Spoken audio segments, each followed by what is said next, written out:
Are you looking for valuable business advice to reach that 7-figure revenue mark? Do you want actionable tips to properly navigate through every business challenge you encounter along the way? Let Tersh Blissett and Josh Crouch be your guide in getting you to the top here at Service Business Mastery. Tune in as they sit down with world-renowned authors in business, leadership, and personal growth who share valuable insights about management, marketing, pricing, human resources, and so much more. Let their nuggets of wisdom gold guide you in owning a thriving, profitable, and ever-growing business. Here are your hosts, Tersh and Josh.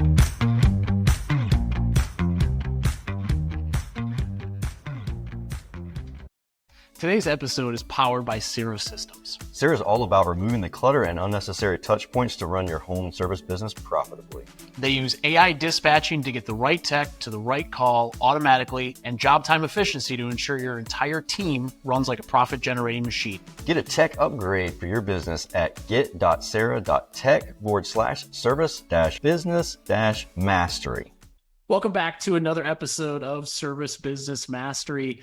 I am sitting here virtually. We're actually not even streaming this live, which is a little weird for us. We had to kind of get back and familiar with Zoom, which we don't use that often anymore. But we are going to be talking to essentially one of the gentlemen that helps set up the entire technical process as far as the competition for the HVAC and plumbing. Actually, Scott, you set up the kits for all three.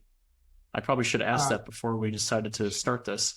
Yeah, so I set up the kits. Well, the round 2 kits, I guess, is the first elimination round. They go through a virtual online questionnaire first.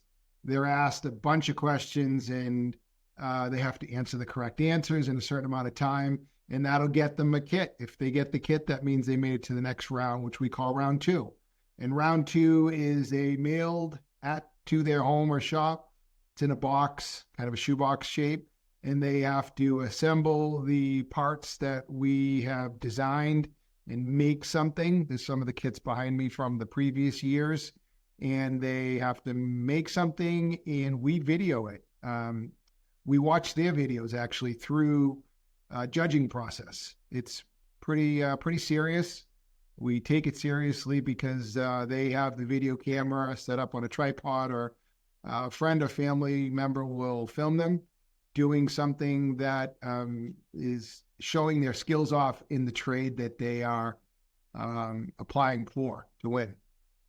So this is Scott Karen. I did a really terrible job of an introduction here. So this is Scott Karen. I'll let him introduce himself. You did. And I am sitting virtually next to Tersh, the lesser half of our podcast and show. But, lesser third. Come on. lesser third. Yeah, something like that. But so we did an episode with our 2-time winner a couple weeks ago. And so the whole purpose of these episodes is, one, we want to get the word out there that there is this incredible competition, which is, I think this is the 3rd year for HVAC and the 2nd year for plumbing, if I'm not mistaken. Electrical is probably about the same, but it's down in Florida. Well, so it's the ninth season that we've been doing these competitions. It started off as electrical only, and then went into automotive. And then so electrical was one of the first ones then. Sure, electrical went back to 2016. It was kicked them off as the Ideal National Championship, and then we have gone on to HVAC. This is the 3rd year and the 2nd year for plumbing. And yeah, it's great. Now we have four competitions that go on. They're 1-hour competitions down at the location of choice this year. It's in West Palm, and it's been all over the country. It's been pretty exciting route. Yeah. And so each of these gets aired separately on CBS Sports, right? It's like a 1-hour event, like every Friday for a certain month, correct? That's correct. So last year it was every Friday in December. I'm not sure what's going on this year, but it is on CBS Sports. It's a 1-hour show, and I have the privilege of being the analyst, being the color commentator, however you want to say it. And I usually sit next to somebody that is normally used to calling sports events that has a lot I more. mean, did we get like Jim Nance or something? I mean, did we get like a big name broadcaster in there? We This have year, this year you get Tersh. we have had great. I've had great co-hosts, hosts. What I'd consider myself a co, but yeah. So I think it was Jason Benetti, Joel. Jason Benetti was quite a few years, and then Joel Gaudet was the last couple of years. He's also a native Bostonian, so it's a lot of fun. We banter back and forth. I'm there basically to explain to Joel and the audience what they're seeing, what it is. How badly someone's screwing up. Yeah, exactly. I mean, Joel and Jason and whoever it is that does it. Faith does one for the automotive. I do not do the automotive one. I know where my limitations are on expertise, but being around the trades for the last 35 years and I'm a master electrician. I do a ton of HVAC installations and work over the years. I have done plumbing. I have quite a few friends that are plumbers, and I spend a lot of time working next to them side by side. And I'm also a builder. I do a lot of building and developing. So I've seen a lot, mostly in residential, but I also kind of keep an eye on the commercial things. Yeah, it's great. I love the trades. How did you get involved in this competition? Like what did that look like, or how did that come about? Maybe I think I don't even know how long I've been doing this, maybe 5-6 years. I did This Old House as their expert electrician for about 8 seasons. Oh, wow. Okay. Yeah, it was good. This Old House is local to Boston as far as where it was produced and the talent that they use. There's the 4 main guys. There's the plumber, the plumber, the landscaper, the carpenter, and the host. So those are the 4 main characters, if you want to call them characters. And then they had some electricians spotted out through the course of it's going on 40 years plus now. And they were looking to add a lot more. So they picked me up back in 2008, and I had a good run with them until we did 8 seasons together. I used to do a lot of Ask This Old House, which was really fun. They would film me going to somebody's house, knocking on the door, say, "Hi, Scott Karen with Ask This Old House. I heard you have a problem with your ceiling fan. How can I help you?" And I'd meet the homeowner and go in, and we'd do this whole show. It was really great. So I did that for 8 seasons. They flew me all over the country. It was challenging. Being able to create and design these projects, source them, do them on television, and then be able to talk about them in the studio for a couple of minutes on these other segments. And so one day they were looking for somebody I stopped doing This Old House, and then the Elite Trades Championship Series was looking for somebody that had the knowledge in the trades to be able to expand on television some of these things that they were creating and evolving into, which was electrical, HVAC, and soon to be plumbing. So That's cool. that really helped me a lot, and they reached out to me. We had a partnership, an agreement of don't say anything you don't know and don't do anything that you can't talk about. So that's kind of where we're at now. I love that the whole group, a team, there's many of us involved, everything from the filming to the production to the team that works behind the scenes to get me there, and the amazing amount of work that goes into sourcing and promoting the trade so that we can get many people, thousands of people, to step up and not be afraid and show their skills, not be afraid to be on television, because it is a little intimidating. I remember the early years that I was doing it, you would just freeze. They stick a camera. I remember that's how I got hired with This Old House. Is the producer comes up to me, meets me on a job site, and he says, "How do you feel about being on camera?" Boom, he sticks a camera right in my face and made me talk, and it was intimidating. So we're working through that and getting everyone qualified, getting all of the logistics straight to make sure that it's a fair program, and also, most importantly, promoting what we all want to see is more people in the trades so that we can continue working on and repairing these systems and installing these systems for this absolutely insane world of energy conservation, more lights, more communications, and all the stuff that we're dealing with right now. So that's what we're working with. Yeah, it's exciting. I really love the fact that, like earlier, you mentioned whenever we were in high school, it's so often the trades were for the people who couldn't hack it at college. Yes. Like they weren't college prep material, quote unquote, college prep material.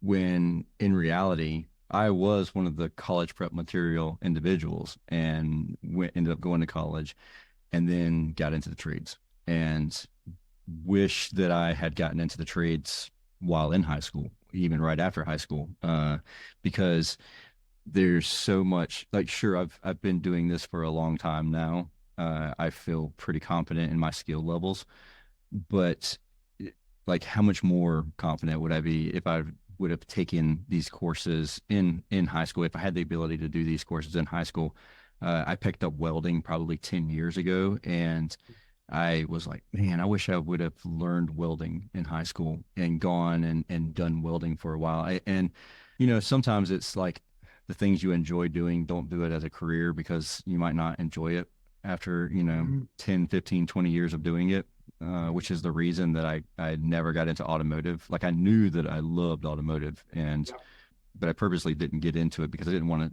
to get irritated with the industry and then lose the joy of the habits of the hobbies or whatever. But at the same time, like, there's so much that I regret not doing because I was so focused on going to college. And, hindsight's 20/20. You don't know what you don't know until you know. And what I didn't have was the opportunity to learn, or to try it out to see if I would like it or not, which is regretful. And when I was going to school, they actually had it in middle school. They had shops in middle school where you could try out sheet metal, carpentry, electrical, drafting. I learned so much in those, if for us it was 7th and 8th grade, but I learned so much. I still write like a drafter. I still have remembering about sheet metal and electrical and carpentry. So I just taking that stuff out of the schools is the worst thing that they ever could have done. And I think they're starting to realize that as less and less people are in the trades. I laugh sometimes when I speak to, a doctor or an attorney, and I just say to them, you know what, we're going to be making more money than you guys are pretty soon. So just hold on. And that's what's going to happen, because enjoy paying off your student loan debt. And I don't throw that at them. I mean, with the politics that we're in right now, it seems like we're getting all free education pretty soon anyhow. Hopefully they expand that over to the trades. It would be nice, because I did not go to a tech school. I went to a public high school. All of a sudden, I just got lucky. I got lucky in finding that my mind was wired to work with electricity and carpentry. No pun intended. Yeah, it was great. It happened by accident, and I stuck with it. But then I had to go through 6 or 7 years of night school all through my 20s to get all my licensing that I have currently right now, which it was hard. It was, I remember it was like Tuesdays and Thursdays, 3.5 hours for 8 years. I don't remember not going to school. And it was like, I would go in like an hour away, and we have a couple of really good colleges around here, but they have these programs. But I'm glad I got through it.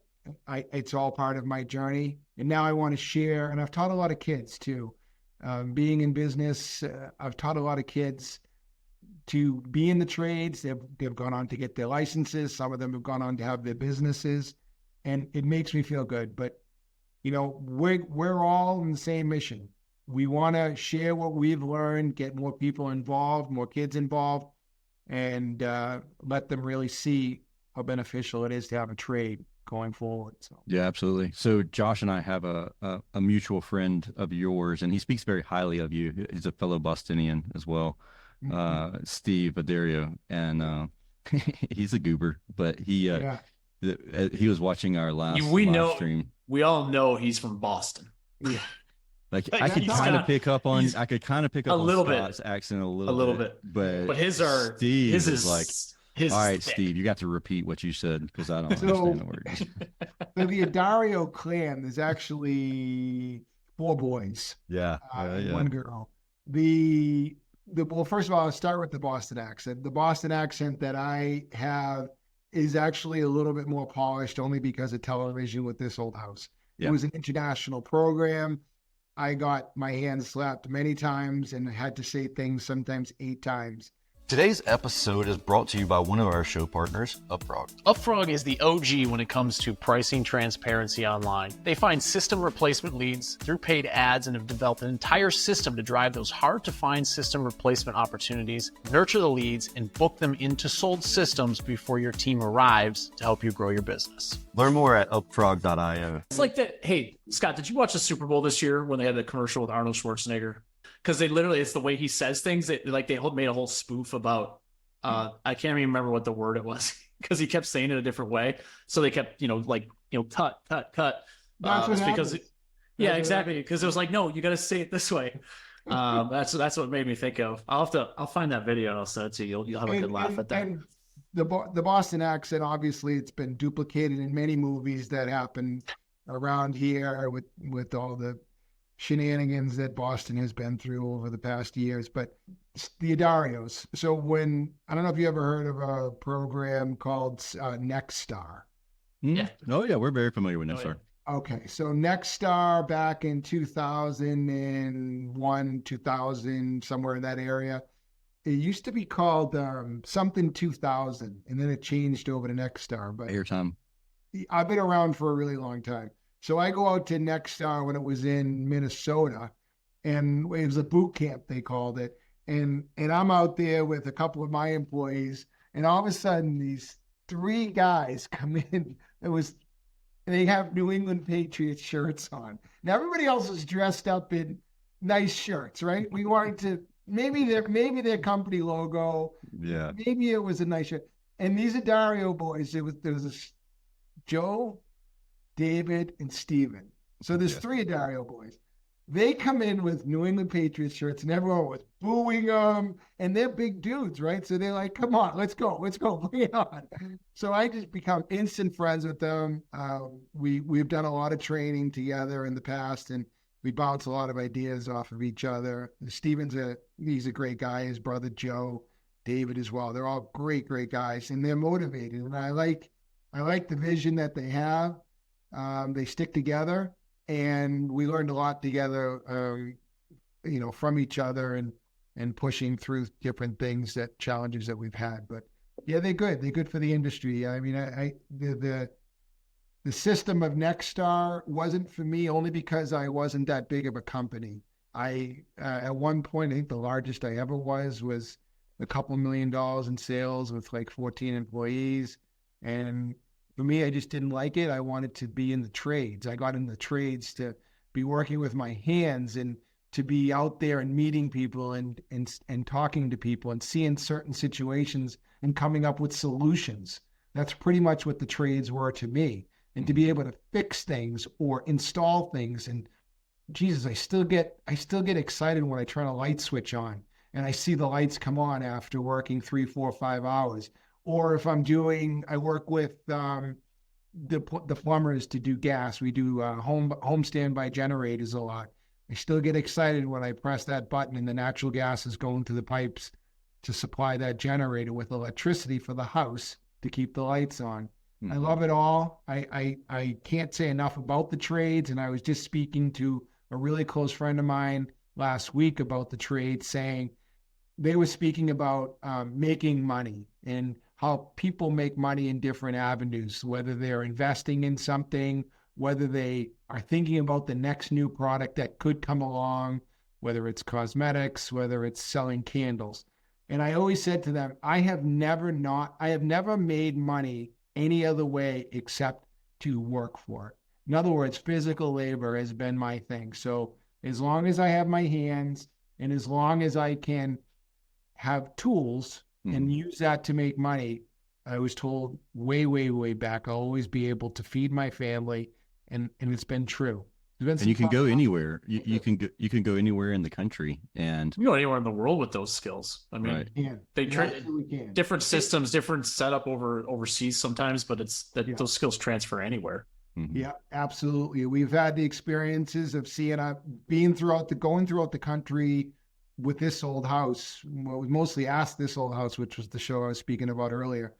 Going throughout the country and being able to see how different states do things and observe other electricians or HVAC techs or plumbers do different things was really cool. It was a big learning experience out there. Yeah, no, it's that's why we're so excited when I think Lori Scholl is the one that got us across and introduced Yeah, us to Kim, she Max, yeah. Amy over at Intersports, which helps put on the Elite Trade Championship Series. Because a lot of times we talk mainly on our show to business owners, managers, technicians that want to become business owners, and a lot of times we're talking about revenue and all of those sorts of things that come along with that, but we don't get to talk about the technical stuff as much. And every business, even if the ones like, obviously you're going to need some sales staff if you want a great business, but you always have to have good quality technical people that maybe don't want to do the sales part, but they're great installers. They're great at the technical side or QC or warranty, whatever it is.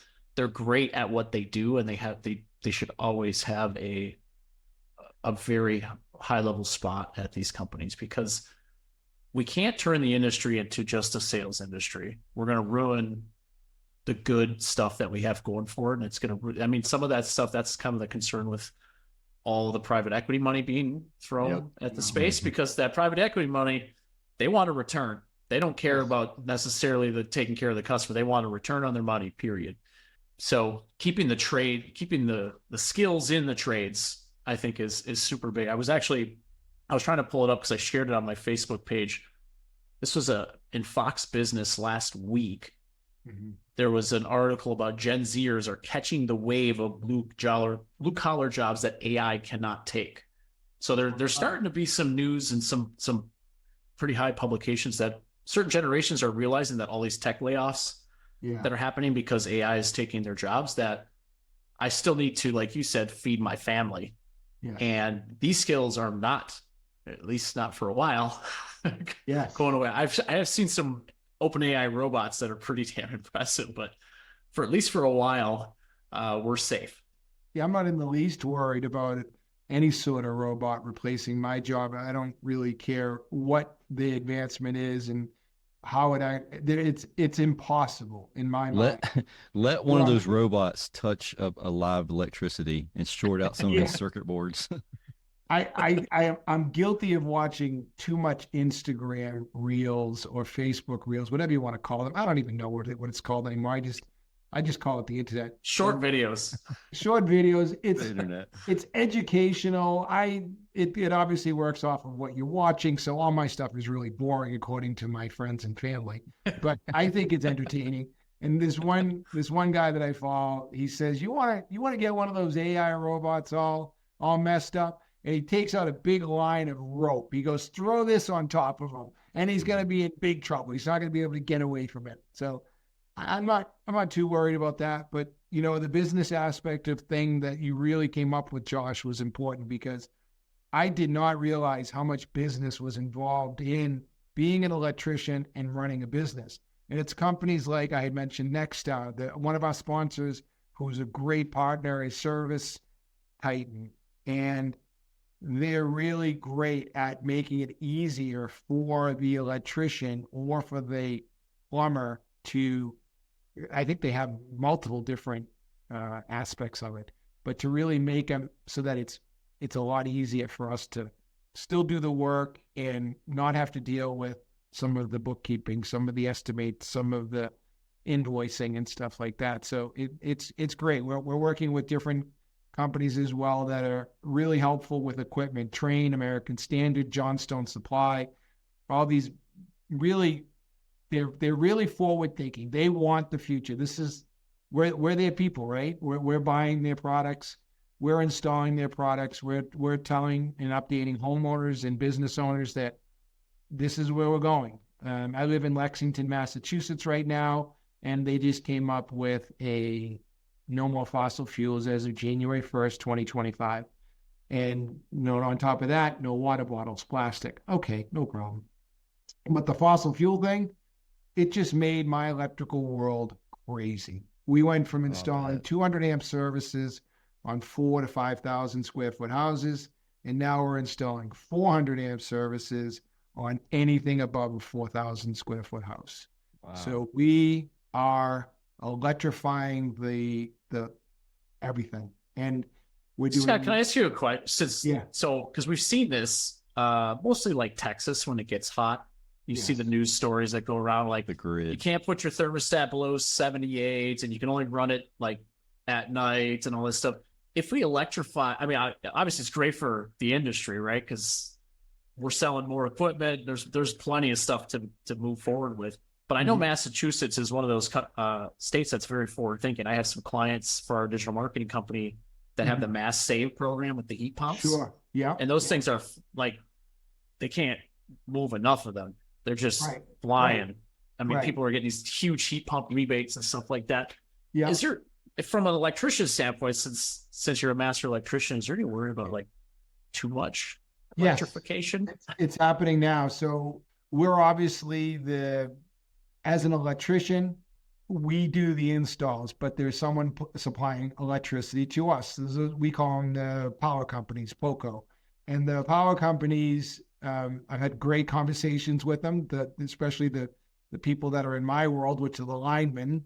So the linemen, they'll say to me, we're getting burnouts every day, all the time. The lines are burning out because all these people have 2 electric vehicles. They have an electric dryer. They have an electric cooktop. They have an electric fireplace. They have electric heat pump technology. And you both know how that works. Basically, it's more efficient than the old school resistive heating, but the heat pump technology still consumes a lot of electricity. We're running 60 amp lines now at 240 volts to an AC condenser. That's a heat pump also. So it's real. And the weird thing about it is that I don't know if all these people that create these programs know that electricity comes from burning coal, natural gas, paper. It's Scott, not. that's a whole different discussion, man. It's not being made by wind and water and sun. It's 2% of what's being created out there. I don't mind doing it. I'll do whatever they ask and what they tell me to do. But well, let's be real here. I drive a diesel truck. I don't have electric Same. vehicle. I drive a Same. diesel truck that burns 0 emissions. It burns nothing. Yeah, I put urea formaldehyde in the next to the fuel tank, and it adds and reburns and comes out steam. But there's ways like that. I mean, we install 97, 98% efficient furnaces from American Standard and Trane. It's steam coming out of the exhaust. If we had continued down that path, which most of the country still is, fortunately, we just keep making them more and more efficient. And I even heard things about taking the condensation from some of these units and recirculating it as different. Yeah, you just have to watch out for the acid and all that other stuff. Yeah, but it was there. Like we were doing it. And I just think that it, without getting into any opinions, I just think that thinking of the whole global picture and not just where the rebates and the money are and things like that. But yeah, I told you. Well, Church is still waiting for rebates on whatever program rolled out last year, DOE 2023. Oh, We were that's we- a sore subject right there. We were asking Chris Ford from Johnson JCI. Controls. Mhm. He does a lot of the lobbying and all that kind of stuff in Congress, and so he's very up to date with like what's going on. We asked him at AHR Expo this year, and we were talking about some of that stuff, and it's interesting how just the stuff changes. I mean, here's the great news. Going back to like the trades and what it means for job security in the future, we got plenty of job security. There's probably not many industries that have more job security than the trades do, with all of the different things that are going on, trying to make houses more efficient. Funeral Insulation home companies. services. Yeah. So it's interesting that you said that. Really? That's true. We got a lot of baby boomers. If you're enjoying this content and this episode in particular, please go ahead and whatever program you're on, whether it's Spotify, Apple, YouTube, go ahead and subscribe to that channel and then leave us a review when you get a chance. We'd love to hear your feedback on the content if it's been valuable for you. That stuff helps us really create better content and get better guests and also grow the podcast. So we really appreciate your support. Now back to your episode. So one of the things, Josh, I was really thinking about actually, as you were speaking about the trades, when I got into the trades, especially with the heating systems, I was doing a lot of wiring for steam boilers. We have a lot of steam in the Northeast. We were doing a lot of wiring for steam boilers. We would do a lot of swap outs from, we would put in hot water, forced hot water boilers as well. And there was a lot of zone controls and zone valves and really interesting stuff. And I loved it. I came from an era where my house actually had cast iron baseboard throughout the whole house. And my father had the greatest pride to saying, I love my cast iron baseboard. It's like the really only true radiant heat. It's just on and it just feels warm and fuzzy when you have it on. And then we went to the aluminum fins and that was kind of like, all right. And it's not really, it creates dust. But in any case, so getting back to it, I saw those plumbers or those heating contractors installing, like they were threading and turning 2-inch steam pipe, and they were in basements. They'd be in the basement for 2 days, either taking apart the steam boiler or putting together the new one. And I'd be there for like, I don't know, 4 hours wiring the steam boiler. I'd be like, I have the greatest job in the world. Those poor guys are down there. They're all dirty and everything. No more. Like we just installed a 4-zone heat pump system, mini splits, with it was the best thing in the world. Like it provided electricity, it used electricity, reversed the heat pump, obviously, you know how that works. And they have heat and air conditioning throughout their whole house. This house never had air conditioning. It had a hybrid system of heat that hardly worked. And it was just beautiful. We actually installed 5 zones, yeah, because we used a 6-zone branch box in the basement. But that's where the future is. It's not that difficult. It's not as physical. It's a lot of thinking. It's a lot of planning. I had to even use a laptop to design, to figure out how much refrigerant to add because you had to figure out how long the line sets were. And it's great. The technology that's there is great. It's fun. And these young generations that are coming in, they won't know about steam boilers. They won't know about hot water boilers. They won't know about what it's like to pull a 100-gallon water heater out of the basement because everything is changing. And I don't want to say it's becoming easier, but it's becoming a little less physical, and you're going to have to use your brain a little bit more. Yeah, there's a lot that goes back to when we started the conversation, we were talking about individuals who are not necessarily college prep material. I would definitely argue that point at this point in the industry growing. There's things that you talk with someone who is setting up these mini split systems, the VRF systems, VRV systems, and like they are intelligent individuals, yes. Like very smart people. They might not ace an English test, but like they know what they're doing. It's just the niche that they're in. And I would argue with anybody till I was blue in the face that just because you can pass you can get a 1,400 on the SAT your freshman year, which is, they don't do SATs anymore, but like that doesn't mean that you can't be in the trades. Like that's, for me, I feel like that's even more of a reason to be in the trades. But there's I guess going back to what you're saying about working with your hands, that there's nothing wrong with enjoying working with your hands and going into the trades, even if you can ace a test. I don't know. That's just my opinion. Oh, I love it. I love being in vehicles, driving to the job site. I like to see the materials that are out there. Today I was in a supply house, and one of the company representatives was there showing the newest products that are out there. I personally go to all the supply houses myself. My guys stay on the jobs. I want to see what the latest and the greatest is. I want to speak to these people that are making and distributing these products. I ask them what's going on, what's happening. That's the level I'm at right now, with especially designing for these competitions. for the Elite Trades Championship Series. We're trying to always show what's up and coming, what's the latest and what's the greatest, and keep these competitors challenged, because we do want the best of the best, and we do want these competitors to have a hard time. We don't want everybody to finish the competition. When we design the competition, that's not what it's there for. The competition is designed to weed out the weak, to embrace the strong, and to show everybody out there what the trades are and give them a crack at it and see what it is that is out there. But it's been a fun ride, and we're just growing and making it more present out there. So the biggest thing that anyone that's listening to this podcast can get out of it is go online until June and take the tests. If you're an HVAC tech, if you're a plumbing tech, excuse me. So we've narrowed it down to 4. It's automotive technician, it's HVAC technician, apprentice electrician, licensed electrician, and licensed plumber. So those are the categories that we have. Go online. So we don't have an HVAC apprentice or a plumbing apprentice. Is that correct? We have HVAC apprentices. Yes, we do. Oh, okay. We don't have a plumbing apprentice this year. The competition just the way to X out.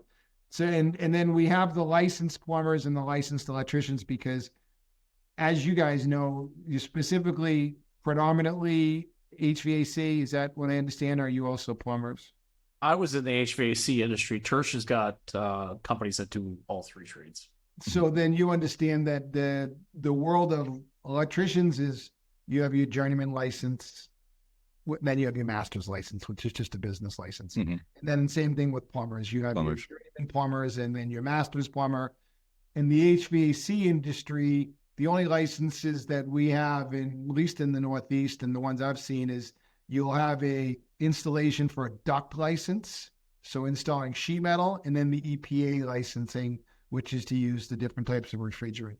Other than that, there aren't, unfortunately, unless you're in the union, there aren't too many other licenses that I'm aware of. It's the Wild West. HVAC, for some reason, never got the same treatment, plumbing and electrical. It's changing. It's changing because when I started in the 80s, mid 80s, air conditioning was an option. It was an option. It wasn't necessary. And now I started wiring new homes. I've never done a house without air conditioning. It's not done. As a matter of fact, the last house that I did without air conditioning was in 1997, and it was for my cousins that live on Nantucket Island.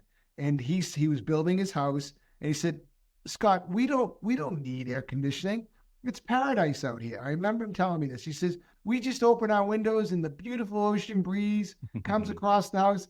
So I'll tell you what I've been doing for the last few years is helping them put in mini splits. Yeah, exactly. Paradise is warm now. So yeah. we're doing Until that hot, humid wind, ocean breeze it just slows down and you get rain. I said to him, "What happened to paradise?"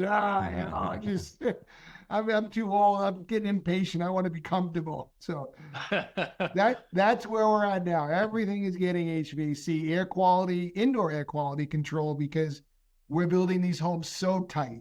It's so important to have these energy recovery ventilators, and just it's everything. And with the what do they call it? The pandemic, I guess, is politically correct, but the pandemic that happened, and they realized you get some UV lighting and kill some of the bacteria. You get these high efficiency air filters.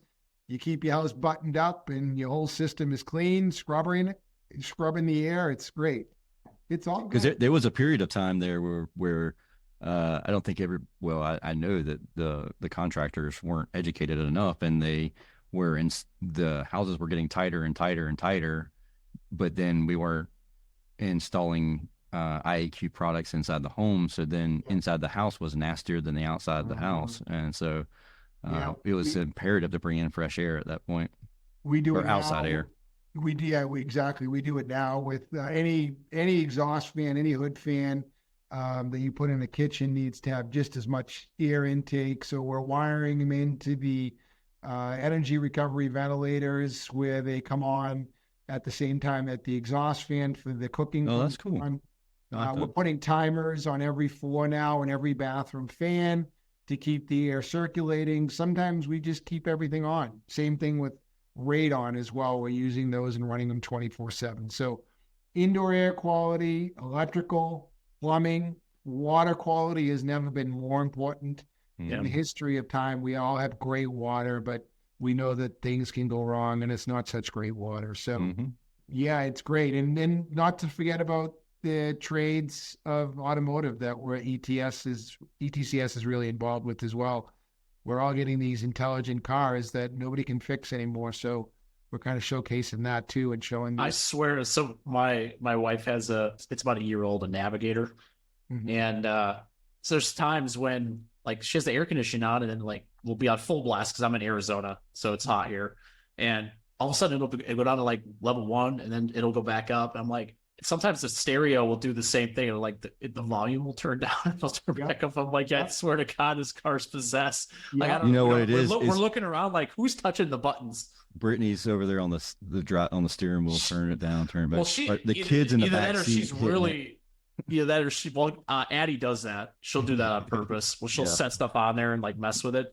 But yeah, you're right. You're absolutely right. Like the computers in these things are insane. What they control. Yeah. It's wild. So Josh's wife has a Navigator and my wife has a Lincoln Aviator, about the same age. Yeah. But the dash display controls the seats on it. And so like our seats would randomly change up and they had to change out the whole dash monitor module and stuff. And then we get the car back after they did this recall. And then all of this, like I had to go through all my settings again, which I mean, first world problems, but I can't throw my tools at, because like I have Mustangs, like I have old Mustangs, and like I can pull the engine in a weekend, rebuild it, whatever. You guys must love the Adarios. I mean, they're Ford Mustangs. Those guys are like into the same things. Broncos, Raptors. Oh yeah. We're all Ford guys. Yeah, Steve's got a Hummer too. The H1. He does. So it's definitely the automotive world ties in with the HVAC and electrical world, where we're kind of all in this troubleshooting phases of what we're doing now and discovering things through laptops and through logic boards and replacing logic boards. And it's not, I try not to let people get too intimidated by what they're actually doing, but it is good. It's a fun experience, and we don't get paid. I tell people we're not getting paid per hour. We're getting paid because we know where to look. That's right. Find the problem. And that's really where it's at right now. If I tell somebody that I'm going to charge them per hour, I'm being so generous and kind to them. I don't want to do that. I where I am in life and what I've learned in life, and it just, I only know a small percentage of what I do. I just keep learning more and more, then it changes and becomes a different story and a different narrative.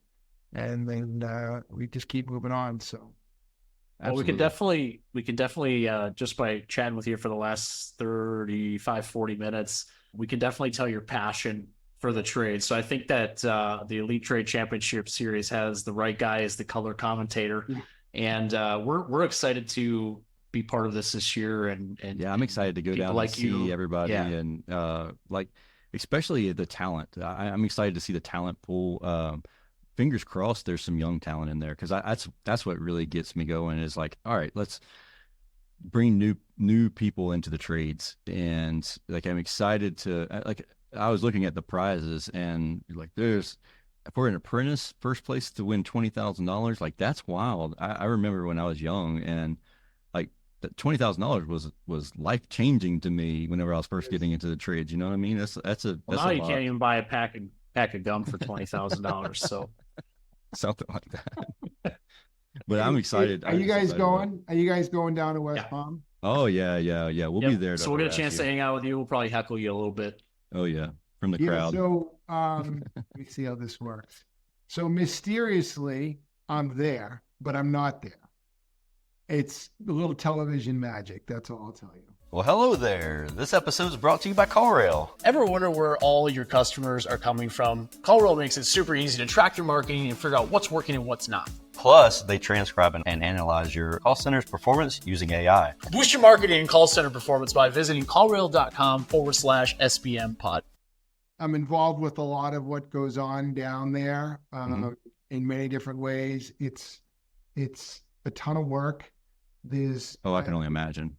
Yeah, there's not much time for socializing. Like a lot of the times I'll be down there in the morning when they let us in, which sometimes is 5:30 or 6 o'clock in the morning. And then a lot of the times I'll be shutting the lights out at 11:30 at night, only Mhm. because it's asking so much of these ladies and gentlemen to be fair. And we have to make sure that the competition is set up exactly. If there's 5 competitors out there that are competing, our job setting up this competition is to make sure that every single screw is in the same spot, every single fitting they have on their cart, every tool that they have is the same, and to make sure they all have the exact same starting point, and hopefully they can end and hit the buzzer and then win the prize and the money and goes to the judges. So I'm excited. I'm excited. Yeah, too. It's it's- getting my blood pumping just it's thinking crazy. about that. it's crazy, and these competitors, they're giving it all they have. Mhm. So when you get down there, you'll see it, but it's not the coolest of places, right? So it's a convention center, and it's got Oh, yeah. but we're in Florida, so there's a wave against us right there, and they're dressed in safety gear, hard hats and gloves and eyeglasses and long pants and boots and shirts. You know how that all works. Mhm. And they're working really hard, and they're stressed out because of time, because it's a new circumstance that they haven't done before, because there's an audience, and there's probably 15 cameras on them with people. We have one of our on-floor people is Chip Wade, and he's the best. He's like my brother from another mother. We almost look alike. And Chip is down there announcing on the floor and getting everybody pumped up, but he's also causing a lot of pressure and stress by telling them how much time they have left. Mhm. And excuse me, John, why did you decide to do things that way? And John, I see that you're having a hard time doing this. Is there anything that you would have done differently? And this guy's just like, get out of my face. I just wanna Leave me work. alone. I'm trying Well, to it's get funny this thing because done. you mentioned the story about the Adarios and the Patriots jerseys, because this is like what professional athletes go through every Yeah. single game. Exactly. They go through the questions and everyone's second guessing what they did or didn't do. And so it's it's such a unique thing. It's so cool that Intersports has put together this Yep. trade series where they treat it like an athletic event. And it's just such a cool concept. I think there's obviously nothing else that is even remotely close to this. It's super cool to be a part of. Yeah, it's good. Intersports high speed. They know what they're doing. They take it extraordinarily serious. We have meetings all year, Zoom, in person, Teams meetings, all kinds of things, emails, phone calls, text messages. It's a 1 year event to get to the finish line, which is basically, I think it's in September. So the event is September 12th and 13th of 2024 this year. It's in West Palm Beach Convention Center. So September 12th and 13th is the actual event. The competitors come down a little early. The people that set up the competition come down a lot earlier. And the process has been underway since basically January of 2024 to get this event to where it needs to be on those 2 competition days. And then there's another month or so or 3 afterwards to get it queued up for maybe December this year. I don't know when it's going to show, but it's a ton of work. Yeah. Oh, Yeah. yeah. Well, so people listening to this, so just to recap, because we did the episode with Craig. Mhm. Yes. And he was phenomenal. We had a lot more information. Craig Childress. Yeah, Craig Yeah, Childress. he He's says on he's it. coming back. He's coming back for his title. I hope to see him. He was solid. That guy Yeah. was solid. He's a hard worker. He came in, kicked ass on HVAC and plumbing afterwards, or maybe plumbing and then HVAC. I forget how Yeah. it went, but he's solid. He's steady. and he's a local Bostonian. So yeah, cheers to him. Yeah. So the initial 5-minute digital challenge closes June 2nd. I'm just going through some of my notes here just for people that are listening to this and want to either apply themselves or have their team apply. Yes.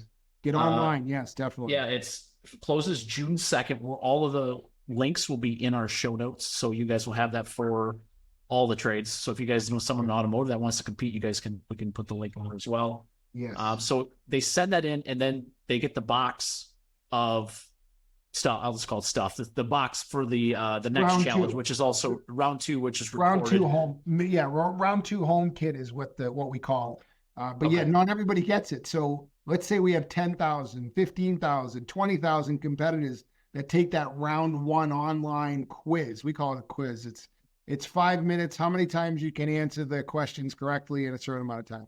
But yes, if they get invited to that second round, then they'll get the at-home kits. And those kits, I think it's what is it? They'll go out. I don't know, actually. July. We'll make sure when we build publish this, we'll have that information for you guys that are listening. It doesn't really matter because if they get one, it's great. If there's 10,000 people watching this podcast, only 100 people are going to get one. So it's pretty serious. It's kind of like hitting the lottery, except you're using your own skills and you have a little bit of you have some control in the lottery versus just randomly picking numbers. Yeah, because I watched some of the judging videos for the round 2. I created the round 2. I make sure that everybody is fair, and let me tell you, it's a tough competition because sometimes it gets down to a small little detail that really makes the difference between getting 10 or 11. Place 10 or 11. 11, you're at home. 10, you're down there. That's where it's crazy. We're super pumped and excited to be able to, 1, promote this, and 2, meet people behind the scenes and to see the competition live. It's going to be very, very cool. Something we don't generally get to do. Most of the events we're going to are trade shows or things like that. So we don't get to see someone's actually like got some live action. So we're super excited. Oh for yeah. that. It's a lot of action. There's music, there's smoke, there's sparks. Hopefully there'll be sparks. There's vendors down there. We have different areas where the vendors can show off the latest and greatest products, which is exciting for me. I'm a huge tool guy, so I like to put my hands on things and see what different, either a tool or fitting or equipment is doing. Little Giant is one of our sponsors with their ladders. They've always got new and innovative products coming out. We have a couple of fitting with the crimps, and it's great. It's getting bigger and bigger in a way that the sponsors and the vendors, they're starting to see how much effect it has on the country, on the trades. And it's not just a fad. Like, this is our world. We're promoting and pushing this for reasons that not just monetarily. We're pushing and promoting this because we believe in the cause. I certainly do, and I'm not going to let anyone affect my decision and my ability to push these people into the trades. The trades are where it's at. I'm not discrediting college at all. I think education is a wonderful thing. I think it's extraordinarily stupidly expensive for what we get out of it, but the trades are great. They can be a great journey in your life, and you can really have a good life doing it. So if it's money you want, and if it's independence that you want, then you should seriously consider it. Scott, man, we appreciate you hanging out with us and sharing your knowledge. We look forward to seeing you soon. And for anybody who has any questions about any of this, we'll put like links to everything in the show notes of the episode. But yeah, I appreciate everybody hanging out. Josh, you have anything else you want to say? No, that's great. We'll get all the details for the event in the show notes. So make sure you guys check those out.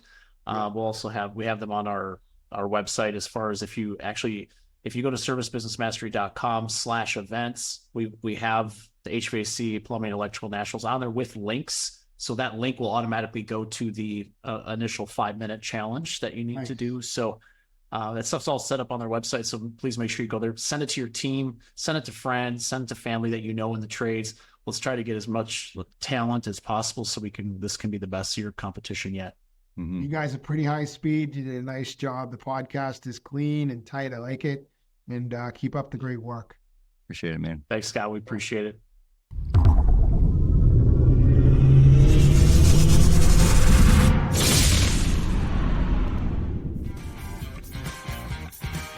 Thank you for listening to this episode of Service Business Mastery.